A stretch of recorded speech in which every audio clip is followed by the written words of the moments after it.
beginilah Mbak. Ya pahit getirnya gitulah.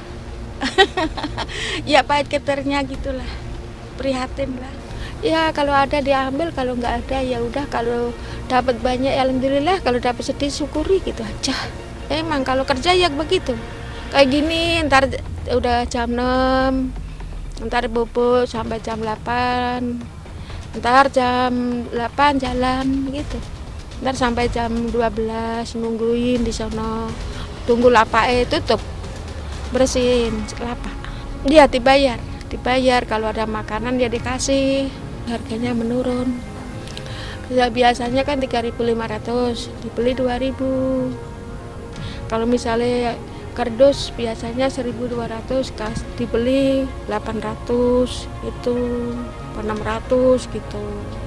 Kan beda-beda. Pandemik ini ya semua kena. Jadi ya harus sabar-sabar, harus kreatif. Gimana caranya bisa bertahan, survive. Semua pelapisan masyarakat sih menurut saya, semuanya harus. Jadi kalau misalnya tergantungnya dari satu bidang itu ternyata mati gara-gara pandemik, ya harus kreatif cari jalan lain.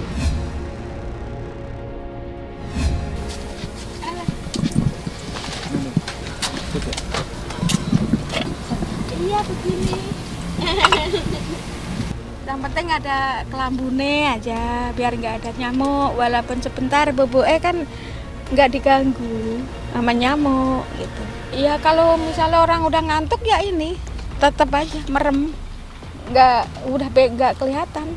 Ya saya udah bersyukur aja Mbak, terima kasih. Yang penting bisa merem aja, nggak lama. Cuma sampai jam 12, jam 1, jam 2 belum bobok, jam 3, jam 4, 5. Jam 5 udah bangun.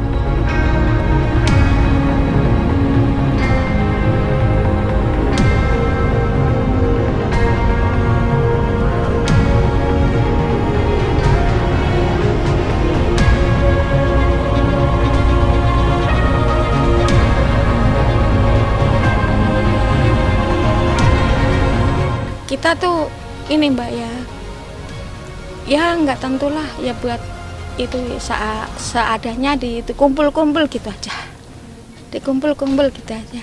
Namanya kita punya tanggung jawab, anak saya kan lagi gagal mental, stres.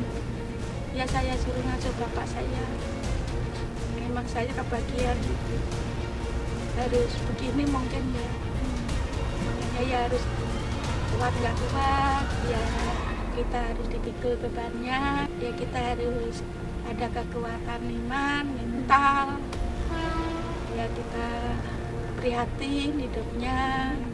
Sebagaimanapun namanya kita usaha, namanya hidupnya aja, tidurnya aja, untung masih beruntung saya dikasih tempat tinggal sama tante.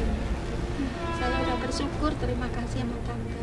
Udah lama Mbak, udah ada 20-an tahun. Saya kan tadinya ya kerja gitu, nyuci gosok, itu apa namanya, ngurusin anak kos. Ya udah dilalui lah, apa aja udah dilalui. Yang pahit, yang mengerikan ya jangan sampai gitu aja. Udah kerja.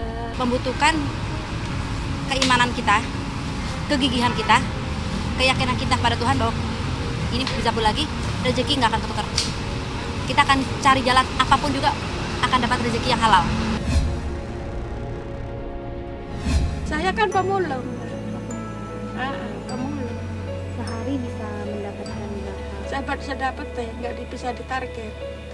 Nggak bisa. Dapat 150, 200, apa 100, apa 70, apa 50, nggak tahu.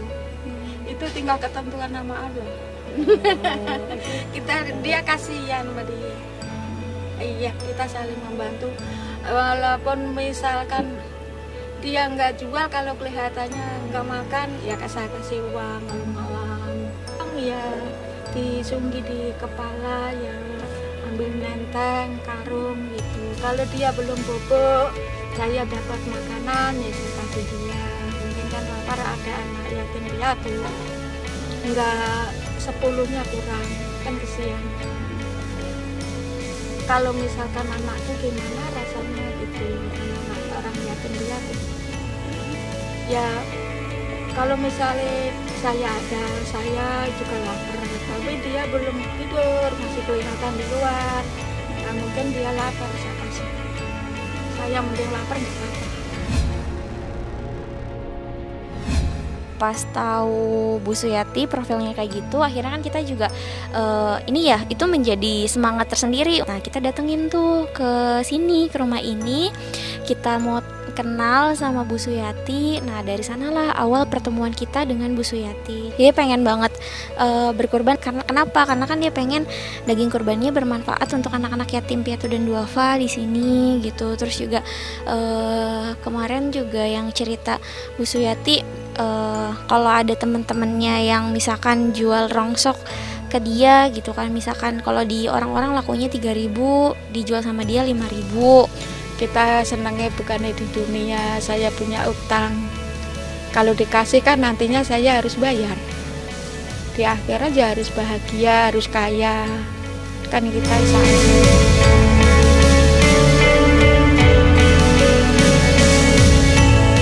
Jadi jangan lupa untuk subscribe Cumi Cumi. Ditekan ya tombol lonceng merahnya.